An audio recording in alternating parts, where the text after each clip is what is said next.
One nation one election అనే అంశంపై BJP Tamil Nadu శాఖ చెన్నై తిరువన్మయూర్ ప్రాంతంలో నిర్వహించిన సెమినార్కి ముఖ్య అతిథిగా హాజరై కీలక ఉపన్యాసం చేసిన జనసేన అధ్యక్షులు, రాష్ట్ర ఉప ముఖ్యమంత్రి శ్రీ పవన్ కళ్యాణ్ గారు ప్రసంగిస్తూ, చెన్నైలోని చాలా కాలం ఉన్నాను.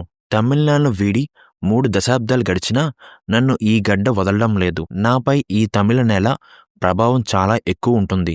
మార్షల్ ఆర్ట్స్తో పాటు సినిమా ప్రభావం నాపై ఎక్కువ ఉండడానికి చెన్నైలో నివసించడమే.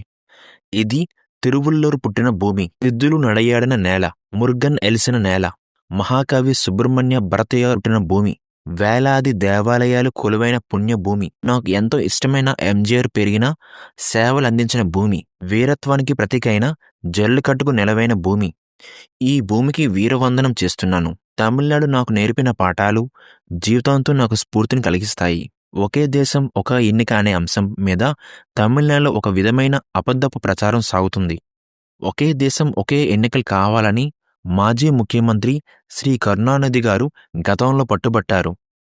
నెంజకు నీతి పుస్తకంలో కూడా ఒకే ఎన్నిక అంశాన్ని ప్రస్తావించారు. ఇప్పుడు అదే మాట గౌరవ ప్రధాని మంత్రి శ్రీ నరేంద్ర మోదీ గారు అంటుంటే ఎందుకు అడ్డుకోవాలని చూస్తున్నారో అర్థం కావడం లేదు. ఒకే దేశం ఒకే ఎన్నిక అనేది శ్రీ కరుణానిధి గారి కళ. ఈ విషయాన్ని అందరూ గుర్తుంచుకోవాలి. ఇప్పుడు ఆ విధానాన్ని వ్యతిరేకిస్తున్నారు. ఈ మధ్యకాలంలో వైసీపీ లాంటి రాజకీయ పక్షాలు ఎన్నికల్లో గెలిస్తే తాము గొప్ప అని, ఓడిపోతే ఈవీఎంలు ట్యాంపరింగ్ అయ్యాయని నిందిస్తున్నాయి.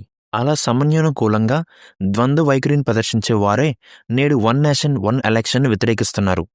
వీళ్ళు వైఖరిని చూస్తుంటే అత్త పగలగొడితే పాత కొండ, కోడలు పగలగొడితే కొత్త కొండ అన్నట్టు సామెత గుర్తొస్తుంది.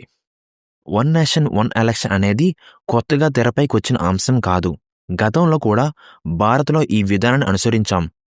స్వాతంత్రం వచ్చాక సుమారు 2 దశాబ్దాల పాటు దేశం మొత్తం ఒకేసారి ఎన్నికలు జరిగేవి అన్నారు. 1952, 57, 62, 67 సంవత్సరాల్లో ఇలాంటి ఎన్నికలు జరిగాయి. ఆ తర్వాత కొన్ని రాష్ట్రాల ప్రభుత్వాలు పడిపోవడం, లోక్సభ రద్దు కావడం లాంటి పరిణామాలతో ఈ సమన్వయం దెబ్బతింది. ఇప్పుడు మళ్ళీ అదే విధానాన్ని తీసుకురావాలని ఎన్డీఏ ప్రభుత్వం చూస్తుంది.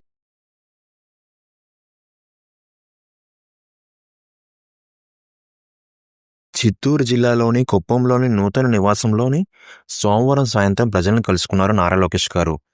వివిధ సమస్యలతో బాధపడుతున్న వారి నుంచి స్వయంగా విజ్ఞప్తులు స్వీకరించారు.